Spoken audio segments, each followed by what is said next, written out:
오늘 우리에게 주시는 하나님의 말씀 이사야 2장 17절에서 22절에서 보겠습니다. 이사야 2장 17절에서 22절 말씀입니다. 우리 다 같이 읽습니다. 그날에 자고한 자는 굴복되며 교만한 자는 낮아지고 여호와께서 홀로 높임을 받으실 것이요 우상들은 온전히 없어질 것이며 사람들이 아멸과 토굴로 들어가서 여호와께 땅을 진동시키려고 일어나실 때에 그의 위엄과 그 광대하심의 영광을 피할 것이라. 사람이 자기를 위하여 그날에 두더지와 박쥐에게 던지고 아멸과 험악한 바에 들어서 여호와께서 땅을 진동시키려고 일어나실 때에 그의 위엄과 그 광대하심의 영광을 피하리라. 너희는 인생을 의지하지 말라. 그의 호흡은 코에 있나니 새말 가치가 어디 있느냐. 저는 오늘 이 말씀으로 사람을 의지하지 말라라는 제목으로 잠시 말씀을 나누고자 합니다.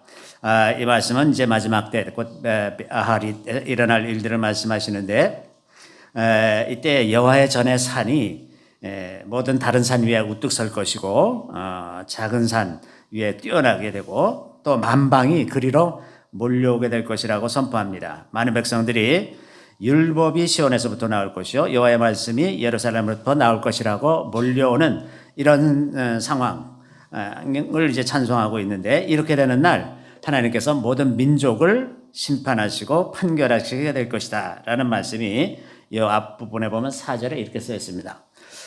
그가 열방 사이에 판단하시며 많은 백성을 판결하시려니 무리가 그들의 칼을 쳐서 보습을 만들고 그들의 창을 쳐서 낫을 만들 것이며 이 나라와 저 나라가 다시는 칼을 들고 서로 치지 아니하며 다시는 전쟁을 연습하지 아니하리라. 여기에 이제 판단이라고 되어 있는 이 말씀이 원어로 보면 샤파트, 그러니까 말씀에 따라서 경중을 정하실 것이라고 하는 말입니다. 이 판결이라고 하는 단어는 야카르라는 단어를 사용하고 있는데 이것을 지금 앞에 단어는 판단, 뒤에 단어는 판결 이렇게 번역되어 있는데, 이 판결이라고 하는 단어는 사실은 좀 더 꾸짖다, 바로잡다, 교정하려는 목적을 갖고 있는 그런 의미가 더 강합니다. 그래서 그리고 이제 여기서 백성을 판결하시려는 이건 열방의 백성들이 아니라 하나님의 백성을 말하는 것입니다. 그래서 하나님의 백성에 관한 이야기라는 것을 알 수가 있습니다. 하나님께서 이스라엘을 심판하실 때 그 야곱 백성에게 가나안 땅을 주시면서 아주 풍성한 삶을 약속하셨잖아요. 그래서 아름다운 많은 것들이 그 땅에서 나오고 있었는데, 이 사람들이 이제 블레셋이나 이방 민족들의 풍습을 따라서 우상 숭배하고 그렇게 됨으로써 이제 하나님의 진노를 일으켰고, 그리고 이제 결국은 멸망하고 흩어지고 그랬다가 다시 이제 이스라엘이 건국이 됐는데, 이 마지막 때에 대한 경고의 내용을 쭉 읽어보면 그날이 되면 그들의 교만과 그들이 의지하던 것, 그 모든 것을 다 낮추시겠다고 말합니다. 하나님의 성전만이 우뚝 서게 될 것이고 나머지 것들은 다 낮추게 될 것인데, 여기 11절에 보면 이런 말씀이 있어요. 그날에 눈이 높은 자가 낮아지며 교만한 자가 굴복되고 여호와께서 홀로 높임을 받으시리라. 홀로 높임을 받으시리라. 대저만군의 여호와의 날이 모든 교만한 자와 거만한 자와 자고한 자에게 임하리니 그들이 낮아지리라. 자, 여기서 낮아지는 예를 든 것이 레바논의 백향목이라든가 바산의 상수리나무, 그리고 높은 산이나 솟아오른 언덕, 높은 망대, 견고한 성벽, 사람이 쌓아올린 모든 높은 것들, 견고한 것들, 다시스의 배들, 아름다운 조각물들, 이런 것들이 여호와의 날이 임하게 되면 다 낮아지게 될 거다. 그리고 오직 하나님께서만이 홀로 높임을 받으실 것이다. 그리고 그때 사람들은 두려워서 그 영광을 피하기 위해서 굴러 숨어 들어가게 될 것이다. 이 말씀을 하고 계십니다. 이 장면만 보더라도 그날이 얼마나 놀랍고 무서운 날로 임하게 될 것인지 우리가 짐작을 할 수가 있습니다. 사람이 감당할 수 없는 그러한 영광으로 하나님께서 임하실 것이라고 하는 겁니다. 그런데 이 말씀이 요한계시록에도 그대로 인용이 되고 있습니다. 요한계시록 6장 15절에서 17절에 보면 땅의 임금들과 왕족들과 장군들과 부자들과 강한 자들과 모든 종과 자유인이 굴과 산들의 바위틈에 숨어 산들과 바위에게 말하되 우리 위에 떨어져 보좌에 앉으신 이의 얼굴에서와 그 어린 양의 진노에서 우리를 가리라. 그들의 진노의 큰 날이 이르렀으니 누가 능히 서리요 하더라. 하나님의 영광이라는 것은 얼마나 두려운 것인지, 차라리 돌이 떨어져서 내가 그것을 안 보게 됐으면 좋겠다. 다 가려졌으면 좋겠다. 라고 말할 정도로 그렇게 무서운 방법으로 하나님의 영광이 임한다고 하는 것입니다. 이것은 이제 요한계시록의 6번째 그 인을 떼실 때 무슨 일이 일어나냐면 큰 지진이 일어나고 태양이 검게 변하고 달이 붉게 변하고 그리고 하늘의 별들이 설익은 열매가 떨어지듯이 떠나가고 섬들이 제자리로 옮겨지는 이런 엄청난 일들이 이 땅에서 일어나게 될 거라고 하는 겁니다. 그러면서 이 일이 일어날 것이라고 하는 거죠. 여기 이제 하늘의 별들이 설익은 열매가 떨어지듯이 떠나가려면 이게 어떻게 해야 이게 가능한가? 보통 때는 별들이 다 제자리에 잘 있잖아요. 그런데 어느 날 뭐 별똥별이 갑자기 떨어진다든지 섬들이 제자리에 옮겨진다든지 이런 정도의 사건이면 역사상 없었던 종류의 엄청난 천재지변이 일어나는 거죠. 근데 여기서 우리가 주목할 것은 이사야서 2장에 있는 내용에서 많은 백성들이 말씀을 들으려고 시온으로 올라오고 하나님은 많은 백성들을 판결하신다는 내용인데 여기서 말씀하시는 백성들이 히브리어 암이거든요. 하나님의 백성들을 말하는 겁니다. 이방인이 아니에요. 하나님의 백성들입니다. 그래서 하나님은 이런 부흥이 일어나기 전에 하나님의 영광이 이 땅에 임하시기 전에 하나님의 백성들에게서 먼저 심판이 일어난다는 것을 알 수가 있습니다. 마태복음 3장 12절에 보면 손에 키를 들고 자기의 타작마당을 정하게 하사 알곡은 모아 곡간에 들이고 쭉정이는 꺼지지 않는 불에 태우시리라. 타작마당을 먼저 정하게 하시고 그리고 열방을 심판하시는 것이 의로우신 하나님의 표시예요. 왜냐하면 자기 백성들은 아무리 엉망으로 살아도 내버려 두고 열방을 심판하신다 그러면 열방에서 의롭지 않다고 말할 것 아니겠습니까? 자기 백성을 먼저 다루셔야죠.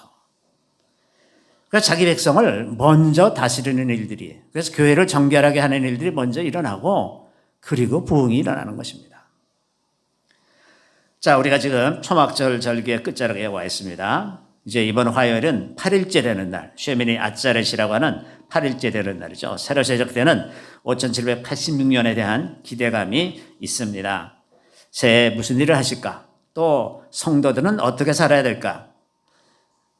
그런데 우리가 아는 것은 하나님께서 자기의 타작마당을 먼저 정결하게 하실 것이라고 하는 것입니다. 이 시점에서 우리가 어떤 정체성으로 이 마지막 때를 살아갈 것인가에 대해서 다시 한번 정리를 할 수 있으면 좋겠어요. 왜냐하면 이것은 너무나 중요한 것, 우리의 모든 삶과 우리의 말과 행동을 지배하는 핵심적인 요인이 되면서도 종종 우리는 이것을 너무 자주 잊고 산다고 하는 것입니다. 하나님의 백성들에게는 대개 4가지의 정체성이 있는데 첫 번째는 하나님의 종으로 사는 것입니다. 모든 백성들이 다 하나님의 종이에요.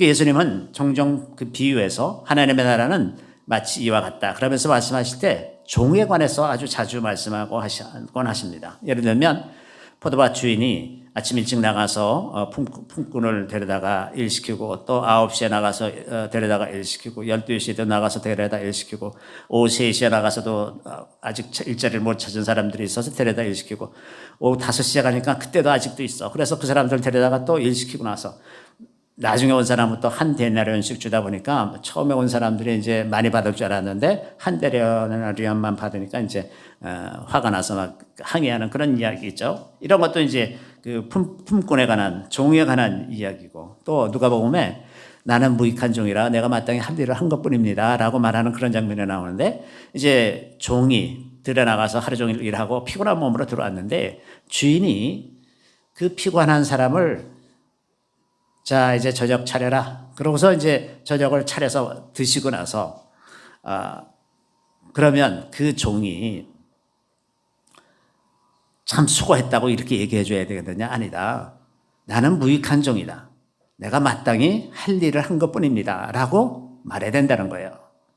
이게 하나님의 백성들은 종이기도 하다는 것을 아주 분명하게 또 달란트의 비유라든지 이런 여러 비유에서 다 종이라는 관계, 주인과 종의 관계로 우리 크리스천들을 묘사하고 있는 것을 볼 수가 있습니다. 그래서 우리가 분명히 아는 것은 우리는 모두 다 하나님의 종입니다. 그래서 이 종이 성실한 종이 되기 위해서는 그 주인의 의도를 잘 구분해서 그 뜻을 따라서 하는 자세가 이게 핵심적으로 중요하잖아요. 그 주인에 따라서 주인의 뜻에 따라 일하지 않고 제멋대로 하고 자기 생각대로 하고 그러고서는 주인한테 칭찬받기 어렵지 않겠습니까? 내가 아무리 열심히 해도 예를 들어 이런 생각을 해봅시다. 자, 지하철에 계단을 만드는데 계단을 잘 만든다고 거기를 아주 반짝반짝하게 만들어. 그래서 사람들이 지나갈 때마다 다 미끄러져 굴러떨어져. 그러면 잘한 겁니까 이게? 지하철 계단에 알맞게 미끄러지지 않게 만들어야지. 주인의 뜻에 맞게 만들어야지. 무조건 열심히 한다고 그게 잘하는 건 아니잖아요. 그래서 주인을 잘 이해하자면 주인에 대해서 기록하고 있는 성경을 잘 알아야죠. 성경을 모르는데 어떻게 주인을 알겠습니까?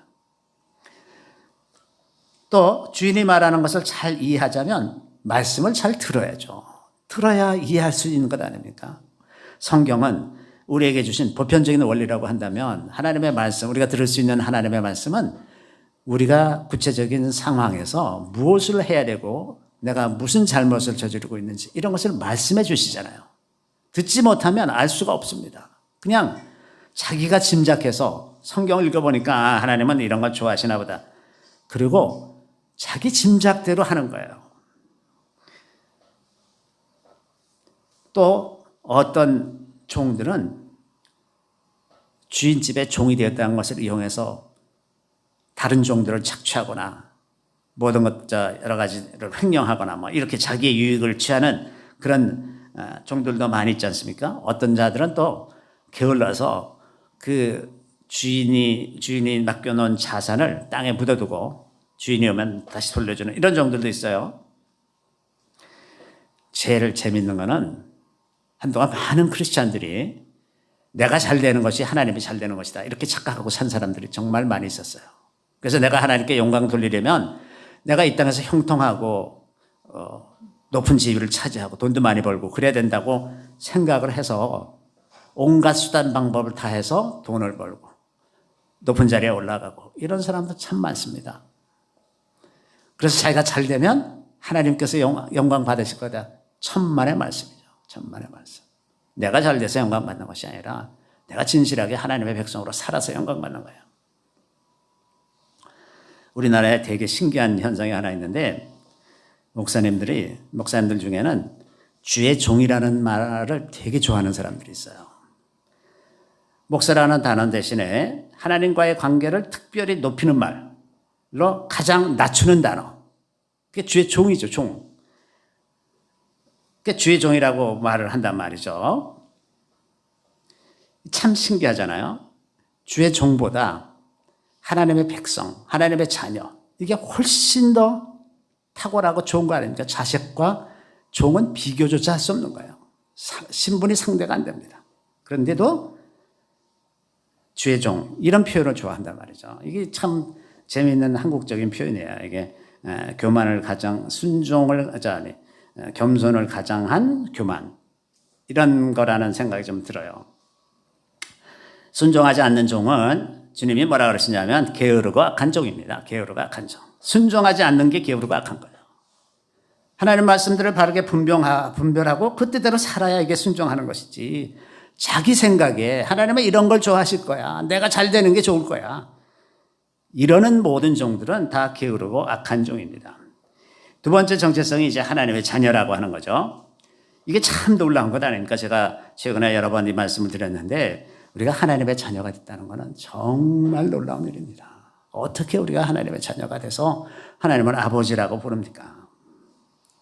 종들은 무슨 대가를 받기 위해서, 임금을 받기 위해서 일을 합니다. 그래서 임금을 주지 않으면 종은 일을 할 수가 없어요. 그걸 위해서 일하니까. 그리고 그걸 얻어야 자기 먹을 것을 얻을 수가 있으니까. 그런데 아들은 달라요. 아들은 대가를 주지 않아도 임금이 없어도 일할 수가 있습니다. 아버지가 아들들어 너 저기 가서 오늘 일 좀 하고 와라 그러면 네 그러고 아무 소리 않고 가요. 왜? 이미 다 자기 사는 데 필요한 것들과 앞으로 받을 상속까지 다 정해져 있잖아요. 걱정할 게 없어요. 그냥 그렇기 때문에 자녀들은 아주 자유롭게 살 수 있는 것입니다. 보장된 미래가 있고 이 땅에 살아가는 권세가 있다고 하는 거예요. 그래서 두려워하지 않고 살아갈 수가 있다 하는 겁니다. 또 자녀들은 가끔 게으름 피고 말썽 부린다고 해서 쫓겨나지도 않아. 종들은 자기가 뭘 잘못하면 주인이 쫓아낼까 봐 겁을 내야 되지만 자녀들은 내가 조금 잘못하고 아버지한테 말썽 좀 부린다고 해서 아버지가 나를 쫓아내지 않잖아요. 우리가 탕자의 비유에서 보는 것처럼 완전히 재산을 허랑방탕하게 허비하고 온 아들도 아버지는 다시 또 아들이에요. 우리에게 이런 확신이 있기 때문에 아들에게는 자유가 있다고 하는 겁니다. 그래서 로마서 8장 14, 15절에 보면 무릇 하나님의 영으로 인도함을 받는 사람은 곧 하나님의 아들이라. 너희는 다시 무소하는 종의 영을 받지 아니하고 무소하는 영을 받은 것이 아니라 양자의 영을 받았으므로 우리가 아빠 아버지라고 부르짖느니라. 아버지를 아빠라고 부를 수 있는 그 성령의 내주하심이 그리고 우리를 인쳐주심이 우리를 이렇게 자유롭게 만드는 것이라고 하는 겁니다. 그런데 목사님들이 하나님의 자녀라는 정체성보다 하나님의 종으로 목사로서의 정체성에 더 많이 집착을 하기 때문에 여러 가지 많은 어려움을 겪는다는 것을 제가 많은 목사님들을 만나보면서 리얼하게 느끼고 있는 것입니다.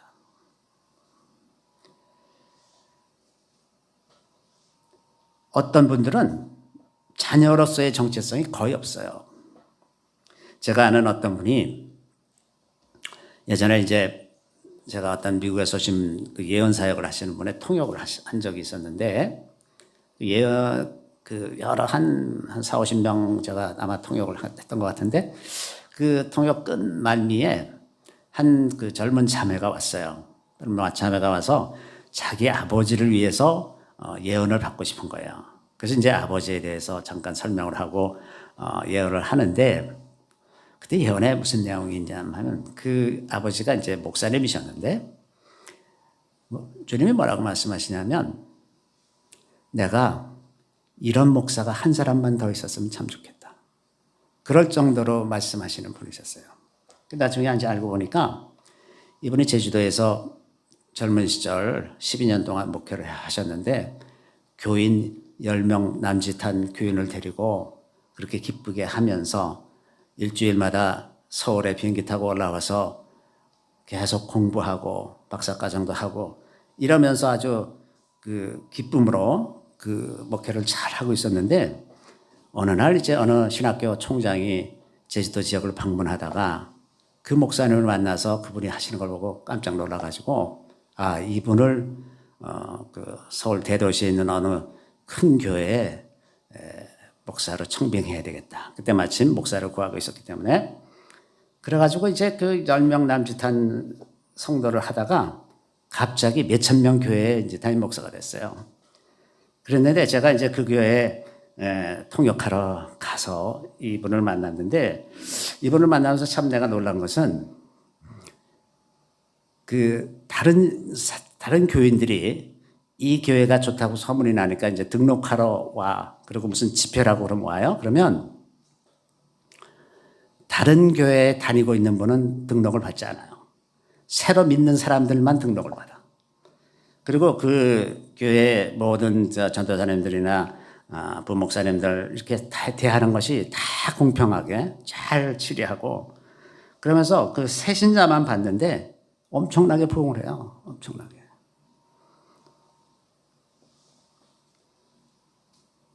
이렇게 그런데 그분하고 앉아서 얘기를 하면 제가 느끼는 것이 예수 믿는 것 자체에 대한 기쁨과 감사가 항상 넘치고 있어요. 그 자녀로서의 정체성이 너무나 분명해. 다른 건 아무래도 좋다. 목회를 못해도 좋고 다 좋고 제가 하나님을 알게 되고 구원받은 그 백성이 된 것이 너무나 감사하면서 그걸 너무 감사하면서 살아요. 그 자녀로서의 정체성이 확실한 겁니다. 확실하기 때문에 별 문제가 없어요.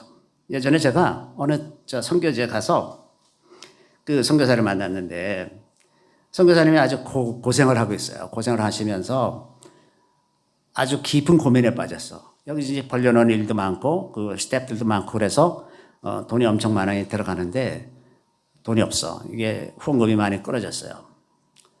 그래서 이제 많이 걱정을 하고 계시길래 제가 그랬어요. 아니 세상에 어떤 주인이 종에게 일을 시키면서 그 종에게 필요한 걸 주지 않겠느냐. 우리가 그런 나쁜 주인을 만나고 있냐 말이죠. 우리가 좋으신 주님을 만나고 있는데 그게 왜 걱정이냐. 안 주시면 안 하면 되지.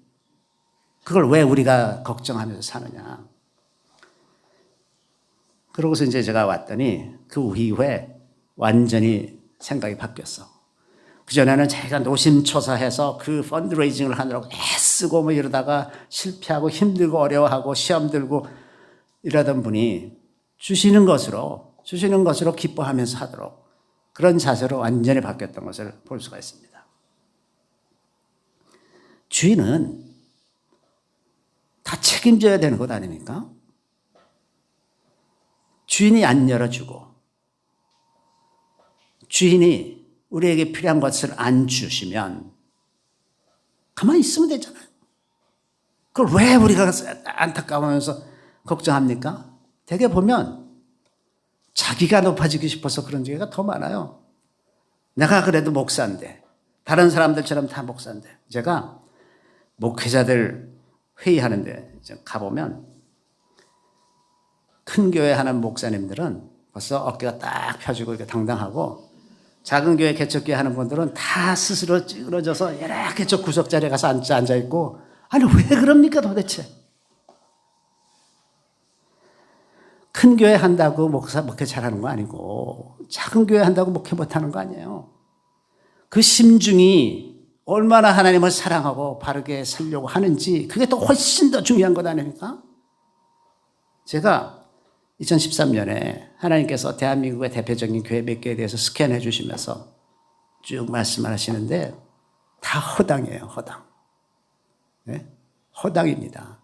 겉보기에 몇백억 다루고 천억 다루고 2천억 다루고 뭐 그래서 엄청나게 많은 일을 하는 것 같아 보이지만 하나님 앞에서 허당이에요. 허당. 아무것도 아닙니다.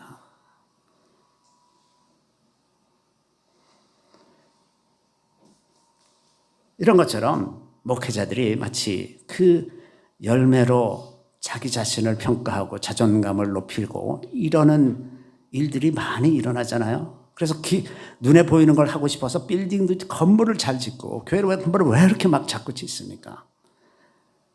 그런데 이렇게 남들에게 보이고 사람들이 인정해주고 이러는 것을 바라는 사역자들도 또 많이 있어.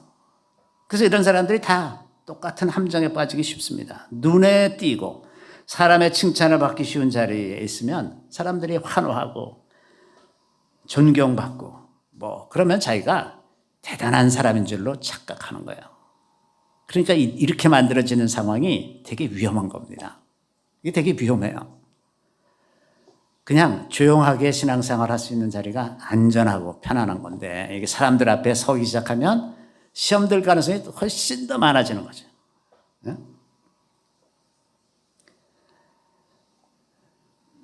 제가 이번 수련회에서 우리 교회 찬양팀 멤버가 자기가 여태까지 음악의 종으로 살았다는 것을 깨달았다. 그 말이 제가 너무 감동이었어요. 저는 그게 가장 기쁜 일이었고 너무 감동적인 일이었습니다. 우리가 사역자라든지 혹은 목사라는 정체성은 하나님의 자녀라는 정체성을 대체할 수 있는 것이 아니에요. 목사는 나이가 차면 그만둬야 되고 은퇴하고 나고 저도 제 친구들 다 은퇴해서 지금 뭐 특별한 일 없이 그냥 지내고 있어요. 그럼 마치 직장 생활하다가 은퇴한 사람처럼 갑자기 자기가 무가치한 존재인 것처럼 생각이 된단 말이에요. 아무것도 하는 게 없으니까. 그런데 하나님의 눈으로 볼 때 그 사람이 무가치해진 사람입니까? 은퇴했다고 쓸모없는 사람입니까? 아니잖아요. 그 목사라고 하는 것의 정체성은 한시적인 거예요. 우리 사역자들도 마찬가지입니다. 다 한시적인 거예요. 그러나 우리가 하나님의 자녀라는 정체성은 영원한 겁니다. 하나님 나라 가기까지 계속 하나님의 자녀예요. 내가 병에 걸려 누워있던 치매에 걸려서 헛소리를 하고 지내든 그래도 계속해서 나는 하나님의 백성이란 말이죠. 나는 기억하지 못할지라도 하나님은 나를 기억하시잖아요.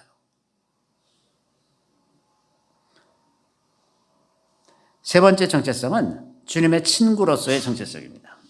예수님이 제자들을 친구라고 칭하셨죠. 이제부터는 너희를 종이라 하지 아니하리니 종은 주인이 하는 것을 알지 못합니다. 너희를 친구라 하였노니 내가 내 아버지께 들은 것을 다 너희에게 알게 하였습니다. 이 앞부분에 보면 너희가 순종하면 나의 친구라 이런 말씀이 있고, 친구를 위해서 목숨을 버리면 이보다 더 큰 사랑이 없다. 그래서 주님이 말씀하시는 것은 순종하고 주님을 위해서 목숨을 바칠 수도 있고, 이런 사람들에게 주님께서 하시고자 하는 일들을 다 알려주시겠다 말씀하십니다. 이게 친구 사이죠. 그래서 친구는 상대를 잘 이해하고 순종하고 그와 동감해서 생명을 같이 할 수 있는 사람이 친구라고 하는 거죠. 자, 주님이 이렇게 말씀하셨지만 사실 주님은 친구가 매우 적다고 얘기합니다. 그래서 주님이 외로움을 호소하실 때가 가끔 있어요. 우리는 참 이런 생각을 안 하지만 주님은 온전하신 분이고 완전하신 분이고 그러니까 그런 것도 안 느끼고 다 그러실 것 같지만 그렇지 않습니다. 주님은 참 외로우신 분이고 주님을 이해하는 사람이 세상에 참 적죠. 주님도 농담할 사람이 있어야죠. 또 같이 놀아줄 친구도 있어야 되는 겁니다. 주님 앞에서 이렇게 될 수 있는 그런 사람들이 좀 있어야 되지 않겠어요? 주님이라고 매일 엄숙하게만 앉아 있습니까? 주님을 위해서 모든 희생과 손해를 감수하는 친구, 그리고 가끔 주님의 마음을 감동시키는 그런 친구도 있으면 좋지 않겠습니까? 주님이 많은 사람을 친구로 부르시지만 그것에 응하는 사람들은 그리 많지 않은 것 같습니다.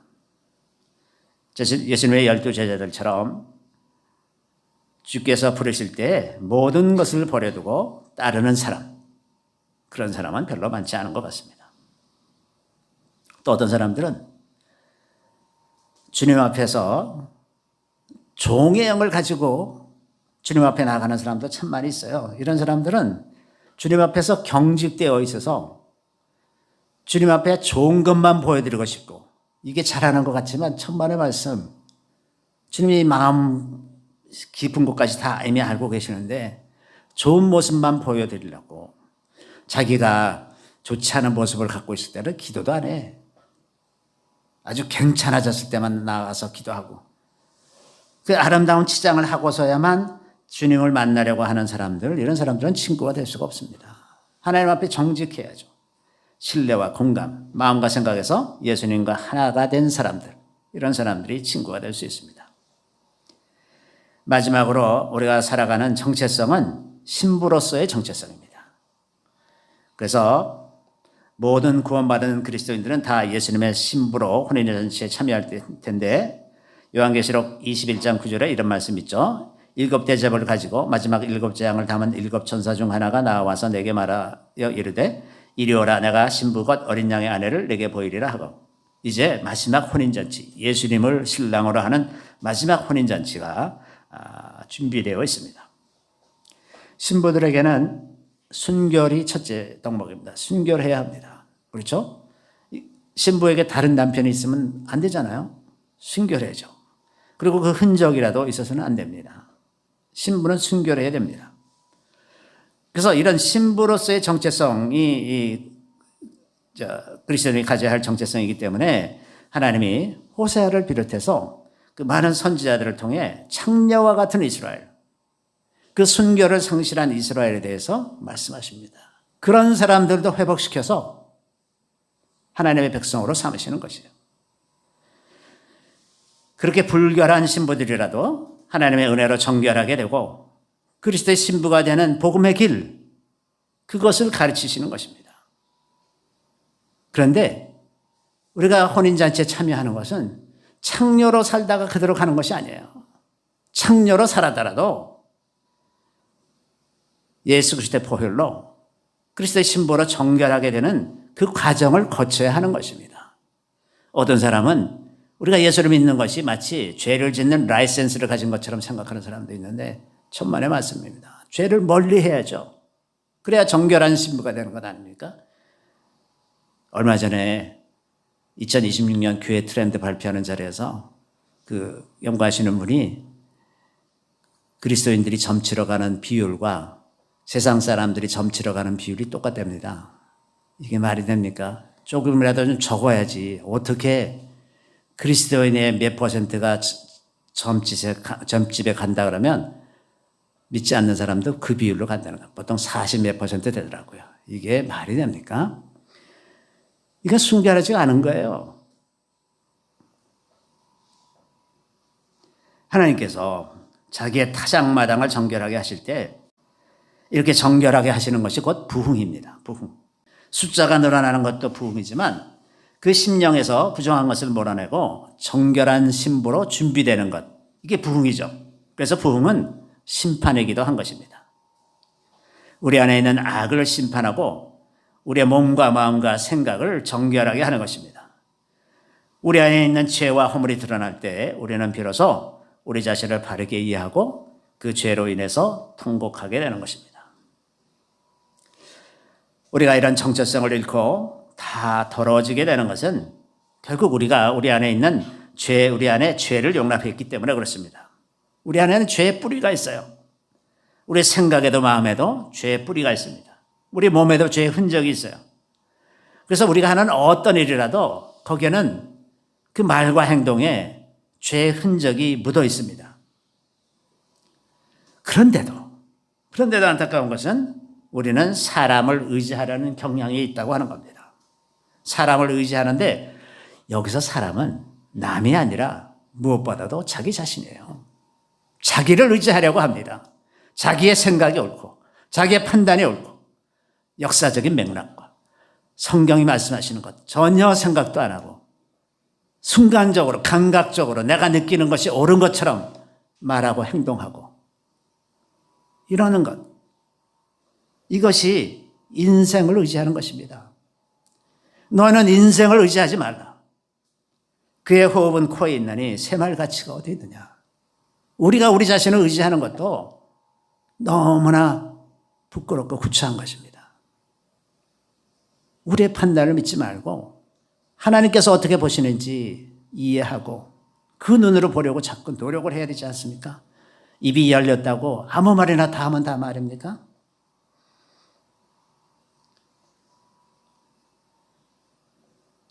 사람들이 자기를 자랑하고 자기가 높아지는 걸 원하고 하나님을 이용해서 자기 자신이 높아지기를 원하고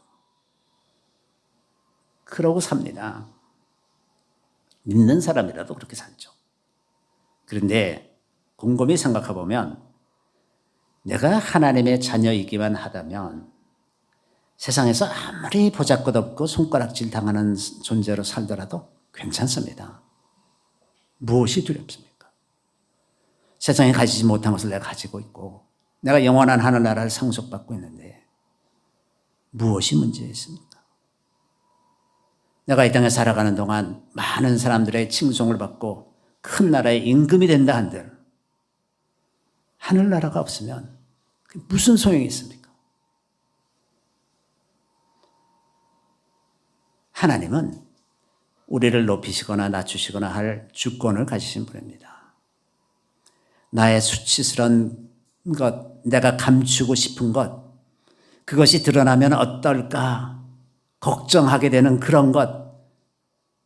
여러분 앞에 솔직해지십시오. 그것이 드러난다고 한들 그래서 사람들 앞에서 망신을 당하고 사람들이 나를 낮춰본다고 한들 그것이 무슨 상관이 있습니까? 내가 하나님의 자녀이기만 하면 그러면 되는 것 아닙니까? 하나님의 자녀인 것이 그렇게 가벼운 겁니까? 세상에 그 무엇과도 바꿀 수 없는 것이 하나님의 자녀로 사는 것이 아닙니까? 그래서 내가 드러내고 싶지 않은 그것을 드러내신다 한들 그래도 계속해서 내가 하나님을 의지하고 사랑하고 존경하고 따르겠다고 하는 생각만 가지고 있다면 무엇이 두렵습니까? 나의 연약한 그 자존감, 그 자존심, 그것이 다 드러나서 내가 수치를 당하게 된다 한들 무엇이 문제입니까? 내가 원래 그런 사람이 아니던가요? 내가 원래 그 낮고 천한 사람이 아니던가요?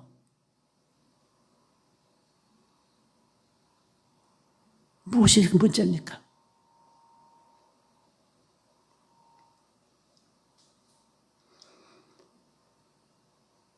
하나님의 자녀로서 살아가는 기쁨이야말로 진정한 우리의 정체성이 됩니다. 그렇게 하기 위해서 우리는 오늘도 하나님의 말씀을 의지하고 우리 안에 계신 성령을 의지하면서 사는 것입니다. 우리를 흔드는 것이 우리 안에 있어요. 너희는 인생을 의지하지 말라. 인생을 의지하지 말라. 그의 호흡은 코에 있나니 새마을 가치가 어디 있느냐. 우리는 다 이런 존재입니다. 말씀과 성령 이외에 무엇을 의지하고 살려고 하는 것입니까? 기도하겠습니다. 할렐루야, 우리 주님을 찬양합니다. 주님께서 우리에게 너무나 놀랍고 귀한 새로운 신분을 주셨는데 우리가 이 땅에 살아가는 동안 인생을 의지하고 자기의 생각과 판단을 의지하고 하나님을 거슬러 말하고 마음을 아프게 하는 여러 가지 일들을 하게 하는 것을 주님 용서해 주시기를 원합니다. 주님, 우리가 주님께서 주신 그 정체성 안에 견고하게 설 수 있게 되기를 구합니다. 두려움 없이 담대하게 살 수 있게 되기를 구합니다. 우리 주님을 높이며 살 수 있게 되기를 구합니다. 이제 다시 오실 주님을 바라보며 이제 얼마 남지 않은 이 세월 속에서 우리가 마음을 다해서 뜻을 다해서 힘을 다해서 주님을 사랑하고 이웃을 사랑하는 그런 삶을 살 수 있게 도와주시기를 우리 구주 예수 그리스도의 이름으로 감사하며 기도드리옵나이다. 아멘.